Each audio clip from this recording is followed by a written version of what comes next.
അതിന്റെ ഉത്തരവാദിത്തപ്പെട്ട അതിന്റെ സാരഥികൾ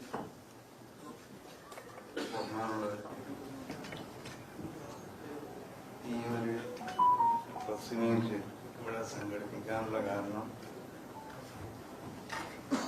നിങ്ങൾ മനസ്സിലാക്കിയതുപോലെ സമസ്തയുള്ള ജമിയത്തുൽ ഉലമ എന്ന ഈ മഹത്താവുന്ന പ്രസ്ഥാനം അതിന്റെ 100-ാം വാർഷികം ഈ വരുന്ന 2026 ഫെബ്രുവരി 4 മുതൽ 8 വരെയുള്ള തീയതികൾ കാസർഗോഡിനടുത്ത കുനിയ എന്ന പ്രദേശത്ത് ഒരു അന്താരാഷ്ട്ര സ്വഭാവത്തിൽ നടത്തപ്പെടുക. അന്താരാഷ്ട്ര സ്വഭാവം എന്ന് പറയാൻ കാരണം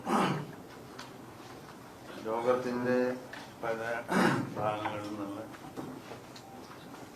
മഹാന്മാരാവുന്ന പണ്ഡിതന്മാർ, മറ്റ് പ്രമുഖ വ്യക്തികൾ ഒക്കെ സംബന്ധിക്കുന്ന വലിയ ഐതിഹാസികമായ ഒരു സംഭവമായിരിക്കും, സമ്മേളനമായിരിക്കും അവിടെ നടത്തപ്പെടുന്നത്.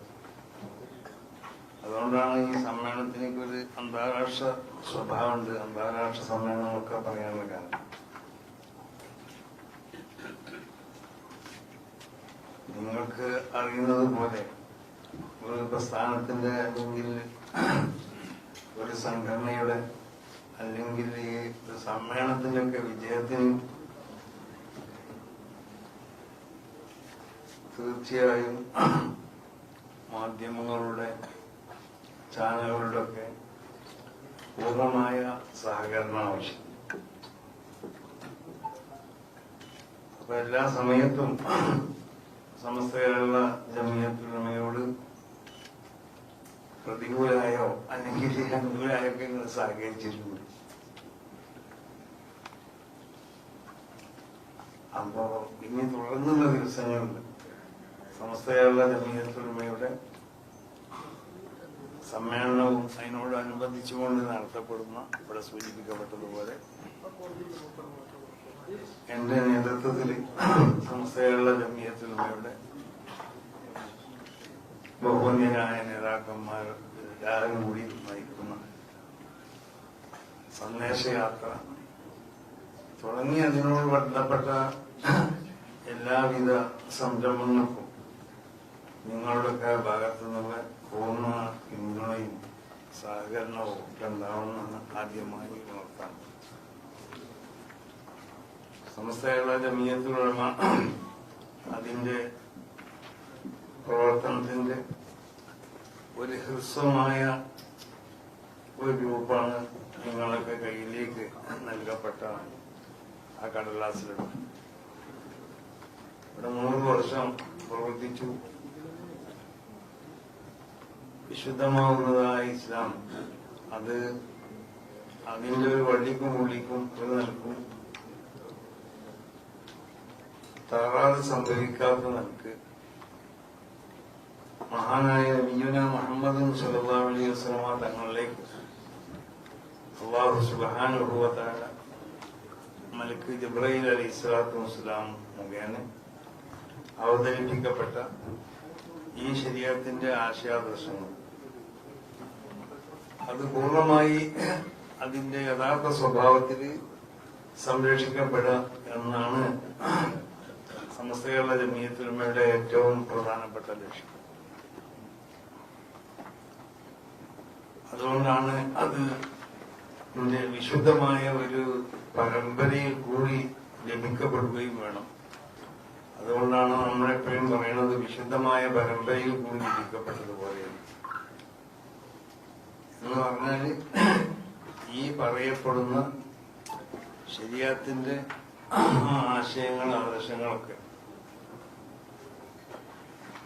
ഇന്ന് ജീവിച്ചിരിക്കുന്ന നമ്മളിലേക്ക് വരെ എത്തിയിട്ടുള്ളത് അതിന്റെ മുൻഗാമികളാവുന്ന ആ പാരമ്പര്യ വഴിയിലുള്ള മഹത്തുക്കളാവുന്ന ആളുകളെ പറ്റി പരിശോധിച്ചു നോക്കിയാൽ അവര് ഓരോരുത്തരുടെ ചരിത്രവും അവരെ പ്രസവിക്കപ്പെട്ടോളം മുതൽ അവരുടെ മരണം വരെയുള്ള ചരിത്രങ്ങൾ ഒരാളല്ല ഒരുപാട് ആളുകൾ ചരിത്രകാരന്മാർ രേഖപ്പെടുത്തിയിരുന്നു. അപ്പൊ മഹാനാവുന്ന ഇമാം ബുഖാരി തങ്ങള് അവരൊരു ഹദീസ് റിപ്പോർട്ട് ചെയ്യുന്നുണ്ട്. ഹദീസ് എന്ന് പറഞ്ഞാൽ നബി സല്ലല്ലാഹു അലൈഹി വസല്ലമ തങ്ങളിൽ നിന്നും ലഭിക്കപ്പെട്ട ഒരു സന്ദേശം. അത് റിപ്പോർട്ട് ചെയ്യുമ്പോൾ അദ്ദേഹത്തിലേക്ക് നബി സല്ലല്ലാഹു അലൈഹി വസല്ലമ തങ്ങളിലേക്ക് എത്തുന്നതായ ആ പരമ്പരയിലുള്ള മഹത്തുക്കളാവുന്ന പണ്ഡിതന്മാർ അവരുടെ ചരിത്രങ്ങള് ഒരാളല്ല രേഖപ്പെടുത്തിയിട്ടുള്ളത്. 1, 2, 3, 4, 5, 6, 7, 8, 9, 10 ആളുകൾ രേഖപ്പെടുത്തിയിട്ടുണ്ട്. അവരുടെ ജീവിതത്തിൽ എന്തെങ്കിലും നിലക്ക് അവരുടെ പവിത്രതക്ക്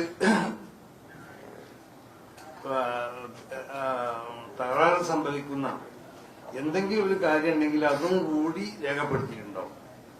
അങ്ങനത്തെ ആളാണ് അതിന്റെ ഇടയിലുള്ള ഒരു ഗുരുനാഥൻ അല്ലെങ്കിൽ ആ പാരമ്പര്യത്തിലുള്ള ഒരാളെന്നുണ്ടെങ്കിൽ അദ്ദേഹത്തെ തള്ളപ്പെടും.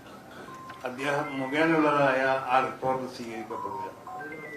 അപ്പൊ തള്ളപ്പെടേണ്ട ഒരുപാട് കാര്യങ്ങളുണ്ട്. ആ കാര്യങ്ങളൊക്കെ ശരിക്കും പരിശോധിച്ച് ഒരു നിലക്കും ആക്ഷേപ വിധേയരല്ലാത്ത എന്തെങ്കിലും നിലക്ക് ജീവിതത്തിലുള്ള വിശുദ്ധിക്ക് എന്തെങ്കിലും തകരാറുകൾ സംഭവിച്ച ആളുകളാണെങ്കിൽ അത് രേഖപ്പെടുത്ത ആളുകൾ മുഖേന ലഭിക്കപ്പെടുന്നതായ സന്ദേശങ്ങൾ അത് സ്വീകരിക്കപ്പെട്ടില്ല. അത്ര പവിത്രമായും കൊണ്ട് സംരക്ഷിക്കപ്പെട്ട ഒരു ശൃംഖലയാണ് ഈ ശൃംഖല, ഈ പണ്ഡിതൻ ഈ പാരമ്പര്യ ശൃംഖല. അപ്പൊ അതാണ് വിശുദ്ധമായ പരമ്പരയിൽ കൂടി ലഭിക്കപ്പെട്ട ആ ആശയ ആദർശങ്ങൾ. അത് പരിപൂർണമായി ഉറപ്പുവരുത്തി നബി സല്ലല്ലാഹു അലൈഹി വസല്ലമ തങ്ങളിൽ നിന്ന് ലഭിക്കപ്പെട്ടതാണ് എന്ന് ഉറപ്പുവരുത്തപ്പെട്ടതിന്റെ ശേഷം ആ ആശയാദർശങ്ങൾക്ക് ഇവിടെ നിൽക്കും പിന്നെ വ്യത്യാസം ഉണ്ടാവാൻ പാടില്ല. അതിന്റെ ഒരു വള്ളിക്കും പുള്ളിക്കും ഒരു വ്യത്യാസം ഉണ്ടാവാൻ പാടില്ല. ആ നിലക്ക് അതിനെ സംരക്ഷിച്ചുകൊണ്ടിരിക്കുകയാണ് സമസ്തകളുടെ ജമീയത്തുൽമ ചെയ്തുകൊണ്ടിരിക്കുന്നത്. അത് സമസ്തകളുടെ ജമീയത്തുൽമയുടെ ഏറ്റവും പ്രധാനപ്പെട്ടതായ ഒരു ലക്ഷ്യം. പിന്നെ അതിന്റെ ലക്ഷ്യങ്ങളിൽപ്പെട്ടതിന് അതിൽ വിവരിക്കപ്പെട്ട ഒരുപാട് കാര്യങ്ങൾ നമുക്ക് വിദ്യാഭ്യാസപരമായി ധാർമ്മികമായ വിദ്യാഭ്യാസം, ഭൗതികമായ വിദ്യാഭ്യാസം, അത് വിശുദ്ധമാവുന്ന ശരീഅത്തിനോട് എതിരല്ലാത്ത ഏതെങ്കിലും എന്തെല്ലാം വിദ്യാഭ്യാസമുണ്ടോ ആ വിദ്യാഭ്യാസം, അത് സ്ത്രീ വിദ്യാഭ്യാസമാണെങ്കിലും പുരുഷ വിദ്യാഭ്യാസമാണെങ്കിലും സ്ത്രീ വിദ്യാഭ്യാസത്തിന് എതിർക്കുന്നവരാണെന്നൊക്കെ പറയലുണ്ട് ആലോചന. സ്ത്രീ വിദ്യാഭ്യാസത്തിന് റസൂലുള്ളാഹി സ്വല്ലല്ലാഹു അലൈഹി വസല്ലമ തങ്ങളെ എതിർത്തിട്ടില്ല. അതിനുശേഷം ഞാൻ ഈ പറഞ്ഞ ശൃംഖലകളിൽ ആരും അതിനെ എതിർത്തിട്ടില്ല. സമസ്തകളുടെ ജമീയത്തുൽമയെ എതിർത്തിട്ടില്ല. അപ്പൊ എല്ലാ ശരീഅത്തിനോട് എതിരില്ലാത്ത എല്ലാ വിദ്യാഭ്യാസവും ഭൗതികമായ ഏത് വിദ്യാഭ്യാസമാണെങ്കിലും അതിനൊക്കെ പ്രോത്സാഹിപ്പിച്ച് അതിന് ആവശ്യമാവുന്ന സംവിധാനങ്ങൾ ഏർപ്പെടുത്തുക എന്നുള്ളത് സമസ്തയുടെ ലക്ഷ്യമാണ്. അതാണ് സമസ്തകളുടെ ജമീയത്തുൽമയുടെ കീഴിൽ പ്രവർത്തിക്കുന്ന സമസ്തകളുടെ ഇസ്ലാമിക വിദ്യാഭ്യാസ ബോർഡുണ്ട്. അത് ആ നിലക്കുള്ള വിദ്യാഭ്യാസ പ്രവർത്തനങ്ങൾക്കാണ് നേതൃത്വം നൽകുന്നത്. അത് സമസ്തകളുടെ ജമീയത്തുൽമയുടെ കീഴിലായിട്ട് പല സംവിധാനങ്ങളുണ്ട്. ആ സംവിധാനങ്ങളൊക്കെ ഉപയോഗപ്പെടുത്തിക്കൊണ്ട് സ്ത്രീകൾക്ക് തന്നെ പ്രത്യേക വിദ്യാഭ്യാസത്തിന്റെ 1-2 സംവിധാനങ്ങളുണ്ട്. അത് ഓരോ സംവിധാനത്തിലും പല നിലക്കുള്ള സ്കീമുകളുണ്ട്. ആ നിലക്ക് ആ സംവിധാനങ്ങളൊക്കെ ഉപയോഗപ്പെടുത്തിക്കൊണ്ട് വിദ്യാഭ്യാസ മേഖല ഇവിടെ പോഷിപ്പിച്ചെടുക്കുക. മറ്റ് ചാരിറ്റി പ്രവർത്തനങ്ങളും ഈ രാജ്യത്തിന്റെ മതസൗഹാർദ്ദം, ഇവിടുത്തെ മനുഷ്യ സ്നേഹം, ഈ രാജ്യത്തിന്റെ പുരോഗതി, ഈ രാജ്യത്തിന്റെ നന്മക്ക് തകരാറുണ്ടാവണ എന്തെങ്കിലും കാര്യങ്ങളുണ്ടെങ്കിൽ അതൊക്കെ ശ്രദ്ധിച്ചുകൊണ്ട് അതിലേക്ക് പോകരുത് എന്ന് അനുയായികളെ പൂർണ്ണമായും ശാസിക്കുകയും അവർക്ക് മാർഗനിർദ്ദേശം നൽകുകയും ചെയ്തുകൊണ്ട് വിശുദ്ധമായ ഇസ്ലാം നിർദ്ദേശിക്കുന്നത് പോലെ എല്ലാ മതങ്ങളോടുള്ളതായ ആ മതമില്ലാത്തവരോടുള്ള സൗഹാർദ്ദവും സ്നേഹവും ഒക്കെ കാത്തു സൂക്ഷിച്ചുകൊണ്ടിട്ട് ഈ ഇന്ത്യ രാജ്യത്തിന്റെ ആ പരമ്പരാഗതമായ സ്വഭാവം സംരക്ഷിക്കപ്പെടുക. ആ നിലക്ക് പ്രവർത്തിക്കുന്ന ഒരു വലിയ സംഘടനയാണ് സമസ്തകളുടെ ജമീയത്തുൽമ. അതുകൊണ്ട് തന്നെയാണ് 20 വർഷ കാലഘട്ടത്തിനുള്ളിൽ ഈ സംഘടനയുടെ പേരിൽ എന്തെങ്കിലും നിലക്കുള്ള ഒരു പെട്ടിക്കേസ് പോലും ഇല്ലാതെ നമ്മൾ പറയാറുണ്ട്. അപ്പൊ ആ നിലക്ക് പ്രവർത്തനങ്ങള് ജനങ്ങൾ ഇവിടുത്തെ ഗവൺമെന്റ് മനസ്സിലാക്കിയതാണ്, ഇവിടുത്തെ പൊതുജനങ്ങൾ മനസ്സിലാക്കിയതാണ്, ഇവിടുത്തെ നിയമപാലകരൊക്കെ മനസ്സിലാക്കിയതാണ് ഈ സംഘടനയെ സംബന്ധിച്ച്. അപ്പോ വിശുദ്ധ ഇസ്ലാമിന്റെ ആ തനിമ നിലനിർത്തുന്ന സംഘടന ആയതുകൊണ്ടാണ് കേരളത്തിലുള്ള ഭൂരിപക്ഷം ജനങ്ങളും ഈ സംഘടനയായിട്ട് ഇതിന് പിന്നിൽ അണിനിരന്നു കൊടുത്ത് ഈ സംഘടനയെ ശക്തിപ്പെടുത്താനും ഈ സംഘടനയ്ക്ക് വേണ്ടി പ്രവർത്തിക്കാനും ഒക്കെ അവര് സന്നദ്ധരായിട്ടുണ്ട്. അപ്പൊ അതുകൊണ്ട് മാധ്യമ പ്രവർത്തകര് അതിന്റെ ഉത്തരവാദിത്തപ്പെട്ട ആളുകളാവുമെന്ന് നിങ്ങളോട് പറയാം.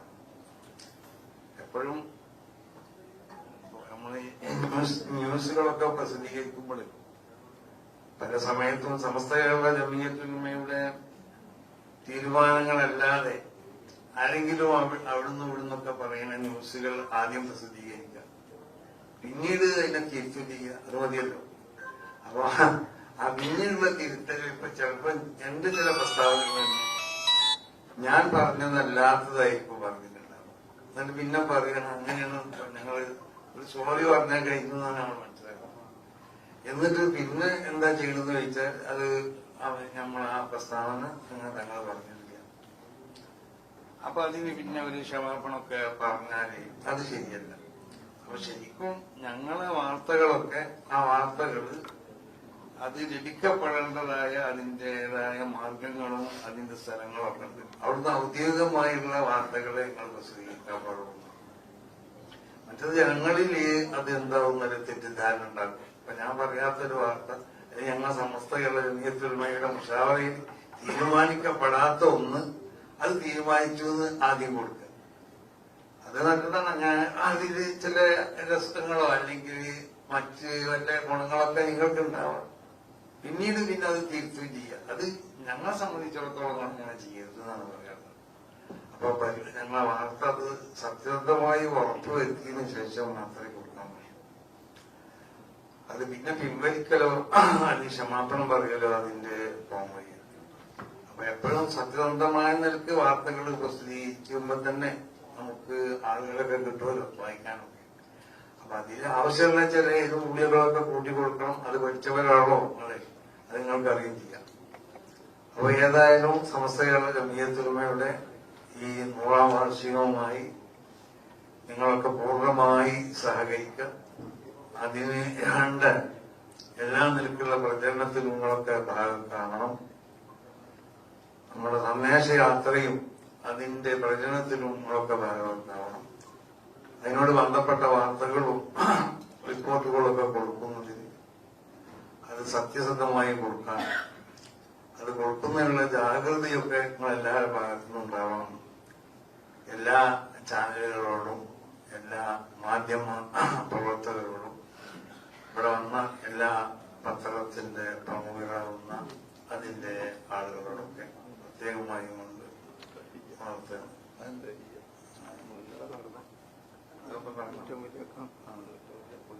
പിന്നെ സമസ്തന്റെ ഒരു ഫണ്ട് ശേഖരം ഉണ്ടായിരുന്നു, തഹിയ എന്ന് പറഞ്ഞു. അത് 2025 സെപ്റ്റംബർ 28 തുടക്കം കുറിച്ചു. അതിന്റെ സമാപനം ഇന്നലെ അവസാനിപ്പിക്കുകയും ചെയ്തു. 46 കോടിയിലധികം 46 കോടി 20 കോടിയിലധികം 46 കോടി 20 ലക്ഷം ഉണ്ട് കറക്റ്റ്. ഇപ്പൊ വന്നുകൊണ്ടിരിക്കുന്നത്, ഇത് വന്നുകൊണ്ടിരിക്കുകയാണ്. അതിന്റെ ക്യാമ്പയിൻ അവസാനിപ്പിച്ചിട്ടുണ്ട്. അത് ഒരു വലിയ സംഭവ ചരിത്രമായിട്ടുണ്ട്. അതും ഈ സംഘടന ജനങ്ങൾ അംഗീകരിക്കുന്നു. ഒക്കെ വന്നവർക്ക് അധികം ചെറിയ ചെറിയ പൈസകളൊക്കെ കൊടുക്കുമ്പോൾ നമുക്കറിയാം ഓരോ വ്യക്തികളും അതിൽ പൂർണ്ണമായി പങ്കെടുത്തിരുന്നു. ഇപ്പം നിർത്തിയപ്പോൾ തന്നെ എന്റെ ക്യാമ്പയിൻ അവസാനിപ്പിക്കരുത് പറഞ്ഞിട്ടാണ് പലരും വിളിക്കുന്നത്. അപ്പൊ ആ നിലക്ക് ഇതൊക്കെ വിജയിപ്പിക്കുന്ന എല്ലാ ആളുകളോടും നമുക്ക് നന്ദിയുണ്ട്. അത് നിങ്ങളോടും അതിന്റെ നന്ദി രേഖപ്പെടുത്തുകയാണ്. നിങ്ങളും ആ നിലക്ക് സംസ്ഥയുടെ നീയത്തിലുമയുമായി എല്ലാ നിലക്കും സഹകരിക്കണം. അതിന്റെ വാർത്തകളൊക്കെ സത്യസന്ധമായി കൊടുക്കുന്നതിൽ നിങ്ങളൊക്കെ ശ്രദ്ധിക്കുകയും വേണമെന്ന് എല്ലാവരെയും ഓർമ്മപ്പെടുത്തിക്കൊണ്ട് ഞാൻ പ്രസംഗിക്കുന്നു. പിന്നെ അതിന്റെ കാര്യങ്ങളൊക്കെ എന്തൊക്കെ ചെയ്യുന്നുള്ളത് ഈ ഫണ്ട് ഉപയോഗിക്കേണ്ട 15ഓളം അതിന്റെ പദ്ധതികളുണ്ട്. അതൊക്കെ അതിൽ ചെറിയ നിലത്തിൽ സൂചിപ്പിക്കപ്പെട്ടിട്ടുണ്ട്. അതുകൊണ്ട് ഞാനത് ആവർത്തിക്കുന്നു.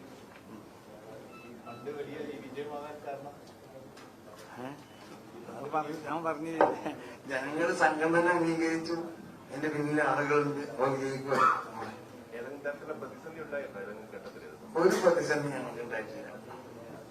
എന്തെങ്കിലും പ്രതിസന്ധി ഉണ്ടെങ്കിൽ അതിനൊക്കെ അതിജീവിക്കാനുള്ള കഴിവ് പറഞ്ഞില്ല.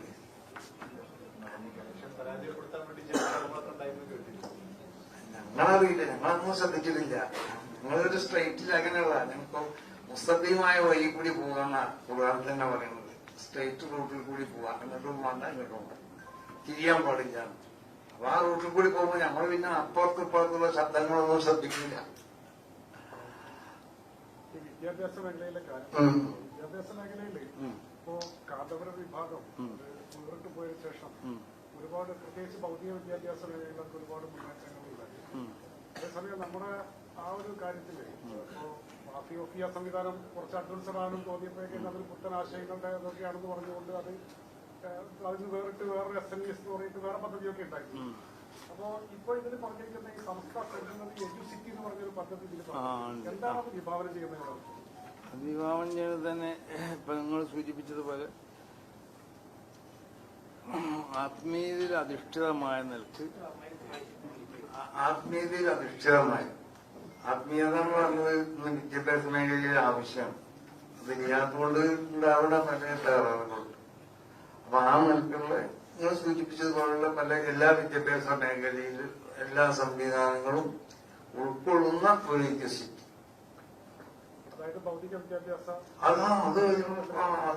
അതുണ്ടാവും. അത് ഞങ്ങൾ സ്ഥലം അന്വേഷിച്ചുകൊണ്ടിരിക്കുകയാണ്. കുറെ സ്ഥലങ്ങൾ നോക്കിയിട്ടുണ്ട്. എവിടെയെന്ന് പറയാം. ഇപ്പൊ മലപ്പുറം ജില്ലയിൽ പല സ്ഥലങ്ങളിലും നോക്കിയിട്ടുണ്ട്. പല സ്ഥലത്തും നോക്കിയിട്ടുണ്ട്.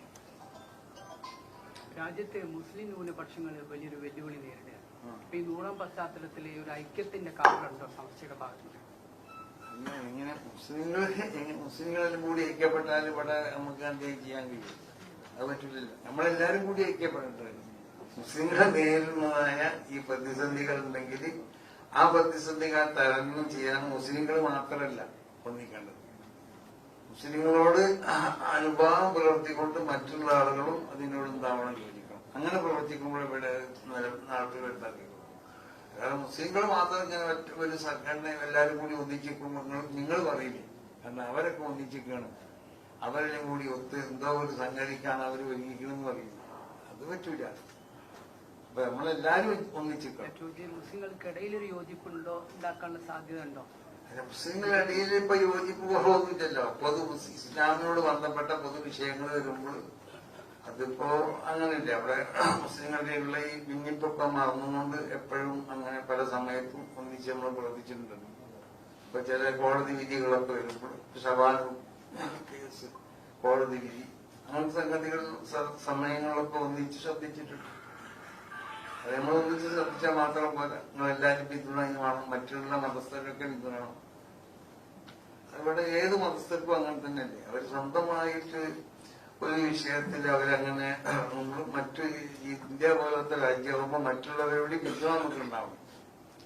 അപ്പൊ ആ നിലക്കെ നമുക്കത് മുന്നോട്ട് പോകാൻ കഴിയും. ഇസ്ലാം മതത്തിൽ പല കാലഘട്ടത്തിലുണ്ടായ ആദർശ വ്യതിയാനങ്ങളെ വളരെ ശക്തമായി എതിർക്കുകയും അത് ഒരു തരത്തിൽ വിശ്വാസികൾക്കിടയിൽ കടക്കാതിരിക്കാൻ വേണ്ടി ശ്രമിക്കുകയും ചെയ്ത സംഘടനയാണ് സമസ്ത. അപ്പൊ മാറിയ കാലത്ത് പലവിധ സംഘടനകൾ രാഷ്ട്രീയത്തിലും ഒക്കെ ആയിട്ട് കടന്നു വരുന്നുണ്ട്. ഈ കാലത്ത് എങ്ങനെയാണ് അതിനെ സമീപിക്കുന്നത്? അതായത് ഇസ്ലാം മതത്തിലുള്ള വ്യതിയാനങ്ങളല്ലേ, ആ വ്യതിയാനങ്ങളെ നമ്മൾ എപ്പോഴും എതിർക്കുമല്ലോ. അതിനെ ഇന്നും എതിർക്കുന്നുണ്ട്, ഇന്നും എതിർക്കുന്നുണ്ട്.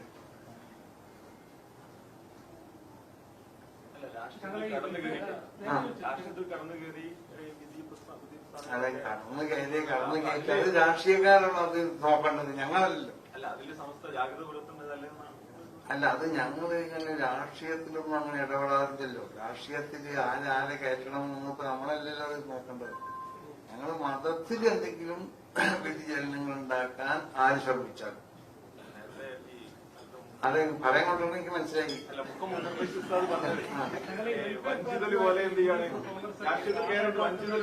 ഞാനത് മുമ്പായിട്ട് മറുപടി പറഞ്ഞതാണ്. വെൽഫെയർ പാർട്ടി അത് നിങ്ങൾ പറഞ്ഞ ജമാഅത്തെ ഇസ്ലാമിന്റെ ഒരു രാഷ്ട്രീയ പാർട്ടിയാണ് അല്ലേ? ഞാനല്ലേ? അപ്പൊ ജമാഅത്തെ ഇസ്ലാമികളോട് നമുക്ക് അവരുടെ ആശയങ്ങളോട് ആശയപരമായി ശക്തമായ എതിർപ്പുണ്ട്. അവരെ നമ്മൾ പൂർണ്ണമായി എതിർത്തവരാണ് എല്ലാ സമയത്തും. അവരുമായിട്ട് യോജിപ്പില്ല. അപ്പൊ ആ കുട്ടി ചോദിച്ചതുപോലെ വ്യതിയാനങ്ങൾ ഉണ്ടാവുമ്പോൾ അതിനൊക്കെ എതിർത്തുള്ള സമസ്തന്റെ പാരമ്പര്യം എന്ന് പറഞ്ഞാല് ആ പാരമ്പര്യമൊന്നും സമസ്ത തുടരുന്നുണ്ട്. പക്ഷേ ഇവിടെ ഏതെങ്കിലും രാഷ്ട്രീയ പാർട്ടികളുമായിട്ട് അവർ കൂട്ടുകൂടുമ്പോൾ അത് ഞങ്ങളല്ല തീരുമാനിക്കേണ്ടത്, അത് ആ രാഷ്ട്രീയ പാർട്ടികളാണ് തീരുമാനിക്കേണ്ടത്. അവരുടെ നയങ്ങൾ എന്താണ്, അത് നമുക്ക് കൂട്ടുകൂട്ടാൻ പറ്റുമോ, അത് നമ്മൾ അവരായിട്ട് സഖ്യം ചെയ്യാൻ പറ്റുമോ എന്നൊക്കെ ഉള്ളത് അവരെ രാഷ്ട്രീയമായിട്ട് സഖ്യം ചെയ്യുന്ന രാഷ്ട്രീയ പാർട്ടികൾ ആലോചിച്ച് ചെയ്യേണ്ടതാണ്. ഞങ്ങൾക്കതിൽ ഇടപെടേണ്ട ആവശ്യമില്ല. അത്തരം രാഷ്ട്രീയ പാർട്ടികളെ സമസ്ത എതിർക്കുമോ? രാഷ്ട്രീയ പാർട്ടികളെ ഞങ്ങൾ എതിർക്കലല്ല. രാഷ്ട്രീയ പാർട്ടി ഞങ്ങളങ്ങനെ അത് അവർ രാഷ്ട്രീയ പാർട്ടികൾക്ക് അതിൻ്റെതായ നയങ്ങളുണ്ടാവും. ആ നയത്തുനിന്ന് അവര് പിന്തിരിയാത്ത കാലത്തോളം നമ്മളവരെ എതിർക്കേണ്ട ആവശ്യമില്ലല്ലോ. ഇവിടെ പല രാഷ്ട്രീയ പാർട്ടികളൊക്കെ നമ്മൾ എതിർത്ത് നടക്കാം. ഇവിടെ കമ്മ്യൂണിസ്റ്റ് പാർട്ടി ഉണ്ട്, കമ്മ്യൂണിസ്റ്റ് പാർട്ടി എതിർக்கலாம் രാഷ്ട്രീയമായിട്ട്. ബി.ജെ.പി ഉണ്ട്, ബി.ജെ.പി ഇതൊന്നും നമ്മുടെ പണിയല്ലല്ലോ. ജമാഅത്തുമായിട്ടുള്ള ആശയത്തില് മതപരമായ ആശയത്തിൽ അവരോട് ഞങ്ങൾക്ക് എതിർപ്പിട്ടെന്ന് പറഞ്ഞില്ലേ, അത് നമ്മളെപ്പോഴും എതിർത്തുകൊണ്ടേ നിൽക്കണേ. അത് ആർക്കും രൂപീകരിക്കാമല്ലോ. അത് ജമാഅത്തിന് മാത്രമല്ല, ഇപ്പൊ മുജാഹിദീങ്ങൾക്ക് ജമാഅത്ത് രാഷ്ട്രീയ പാർട്ടി ഉപയോഗിക്കാം, ഞങ്ങൾക്ക് രാഷ്ട്രീയ പാർട്ടി ഉപയോഗിക്കാം. മനസ്സിലായില്ലേ? അത് ചിലപ്പോൾ ഞങ്ങൾ അഡ്രസ്സിലാണെങ്കിൽ അഡ്രസ്സിലല്ലാതെ അങ്ങനെ ആർക്കും രൂപീകരിക്കാമല്ലോ. അത് കൂട്ടുള്ളവർക്കൊക്കെ രാഷ്ട്രീയമായിട്ട് കൂട്ടും ചെയ്യാമല്ലോ. ഞങ്ങളുടെ രാഷ്ട്രീയ പാർട്ടികളെ വോട്ട് ചോദിക്കാൻ എവിടെയും പോയി ഈ രാഷ്ട്രീയ പാർട്ടികളൊക്കെ വോട്ട് ചെയ്യേണ്ടെന്ന് പറഞ്ഞു. ഇതൊന്നും ഞങ്ങളെ പണിയല്ല. നമ്മളെ പണിയും കൂടെ അതിൽ എഴുതിക്കണല്ലോ.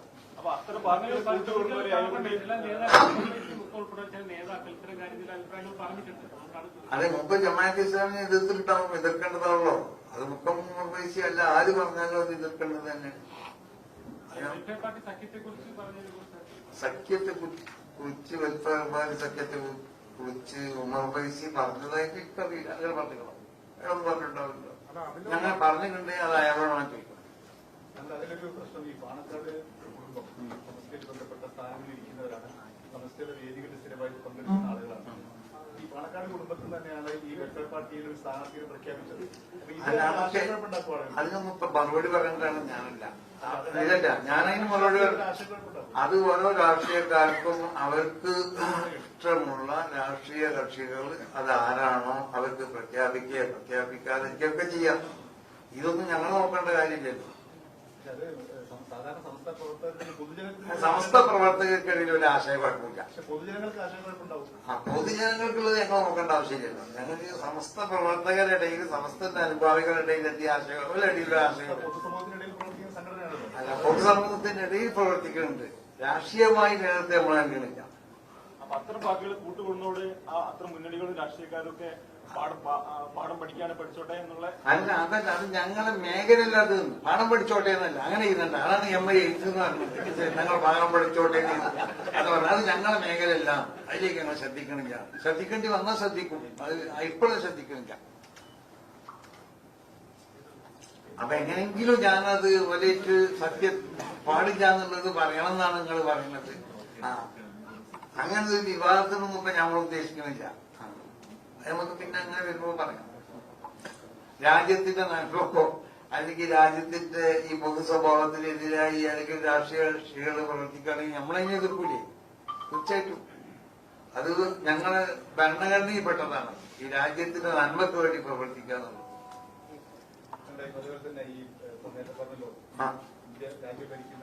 എനിക്ക് എപ്പോഴും ചോദ്യത്തിനാണോ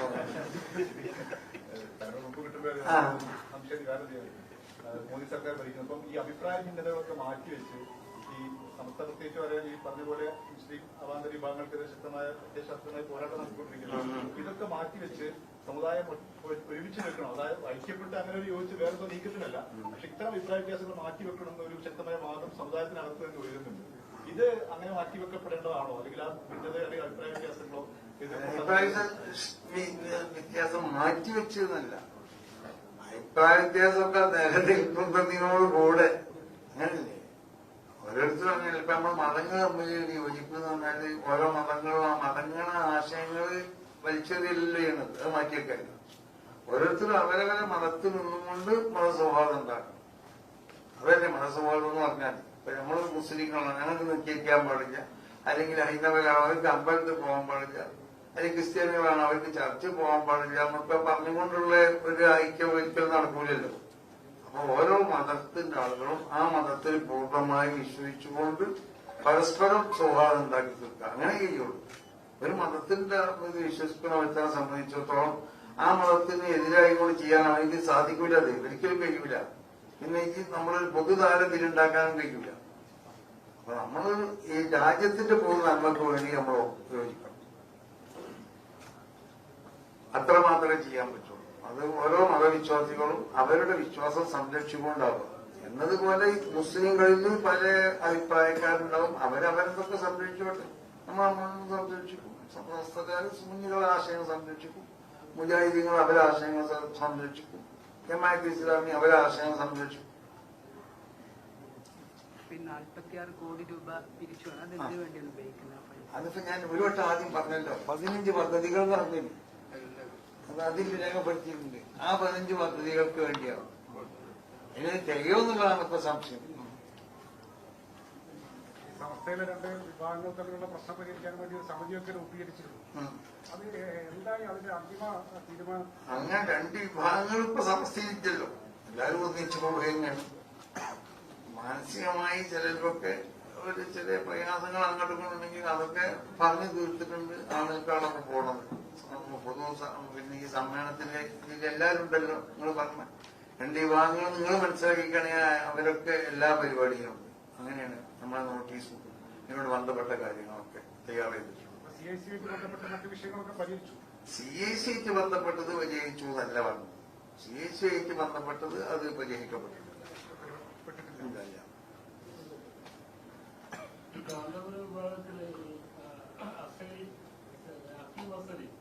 വ്യക്തിപരമായി ചോദിക്കണ്ട. വളരെ നല്ലതാണ്. നമ്മൾ നന്ദി രേഖപ്പെടുത്തിയിട്ടുണ്ട്. നന്ദി അറിയിക്കുകയും ചെയ്യും. അത് എന്താന്ന് പറഞ്ഞാൽ ഈ പ്രസ്ഥാനത്തിനോട് ഇതിന്റെ ആശയത്തിനോടൊക്കെ ഉള്ള മുമ്പല അമിതമായ ആ സ്നേഹവും ആദരവിന്റെ ഒക്കെ ഒരു പ്രകടനം. സുന്നി ഐക്യം കേട്ടിട്ടുണ്ട്. അങ്ങനെ അതിൽ 100-ാം വാർഷിക ആഘോഷത്തിന്റെ ഈ സമയത്ത് എന്തെങ്കിലും ഒരു തീരുമാനം ഉണ്ടാവും? നമ്മൾ ശ്രമിക്കാം. അങ്ങനെ പലരും പറയുന്നുണ്ട്. അങ്ങനെ മനസ്സിലായില്ലേ? ഞാൻ വിദേശത്തൊക്കെ ചെന്നപ്പോൾ നമ്മളെ കേരളത്തിലുള്ള വലിയ പ്രമുഖരാകുന്ന വ്യവസായികളൊക്കെ പറഞ്ഞു, നമ്മളവരോടാണ് നിങ്ങൾ ശ്രമിച്ചോളി നന്ദി, ഞങ്ങളുടെ ഭാഗത്തുനിന്ന് എല്ലാം റെഡിയാണെന്ന്. പ്രവാസി വ്യവസായികളാണ്. പേര് പറയുന്നില്ല. സമ്മേളനത്തിന്റെ ഭാഗമായി നീക്കങ്ങളില്ല, ഒന്നുമില്ല. സഫലാവുമെന്ന് പറയാൻ പറ്റില്ലല്ലോ. ഞാൻ ഒറ്റയ്ക്ക് പറയേണ്ടതല്ലല്ലോ. അവരും പറയണം, ഞങ്ങളൊപ്പമുള്ളവരും പറയണം, അവരൊപ്പമുള്ളവരും പറയണം. ചർച്ചകളൊക്കെ നടന്നിട്ടുണ്ടോ അതുമായി ബന്ധപ്പെട്ട്? ഇപ്പൊ ചർച്ച ഒന്നുമില്ല. ചർച്ചകൾ മുമ്പൊക്കെ നടന്നിട്ടുണ്ട്. ഈ സമ്മേളനത്തിൽ പരസ്പര സഹകരിച്ച് മുന്നോട്ട് പോകുന്നതാണോ?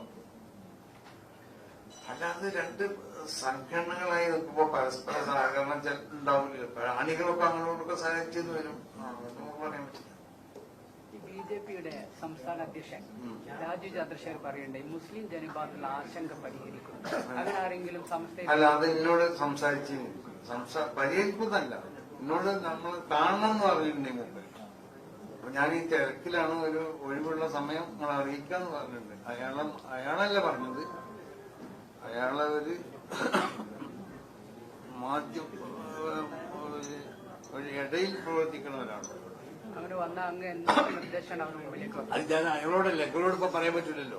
അത് നിങ്ങളും വരണം കൂടെ. അപ്പൊ നമ്മൾ പറയേണ്ടത് നിങ്ങൾ അല്ലെങ്കിൽ പിന്നെ ഇപ്പൊ അയാൾ വരണതിന്റെ അർത്ഥം ഉണ്ടാവില്ല. ഡോക്ടർ അബ്ദുസലാമോ അബ്ദുള്ള കുട്ടി ഇങ്ങനെയുള്ള ആളുകളാണോ? അല്ല, അവരും ആവാം. ആ ചർച്ചയെ സ്വാഗതം ചെയ്തിട്ടില്ല BJP. അല്ല, നമ്മളിപ്പോ ഒരു ഇന്ത്യ ഭരിക്കുന്ന ഒരു പാർട്ടി എന്നുള്ള നിലയ്ക്ക് അവർ നമ്മളെ അടുത്ത് വരട്ടെ എന്നൊക്കെ ചോദിച്ചാൽ നമ്മൾ വരാൻ പാടില്ല എന്ന് പറയും. അത് നമ്മളെ ഒരു മാനുഷികമായ ഒരു സ്വഭാവത്തെ ചോദിച്ചതല്ല. അപ്പൊ നമ്മൾ അവരെ പറ്റും അവര് പരിഹരിക്കാന്നല്ലേ പറയണത്. നമുക്ക് സന്തോഷമല്ലേ ഉള്ളത്. പക്ഷെ എനിക്കറിയില്ല. അപ്പൊ നിർത്തല്ലേ.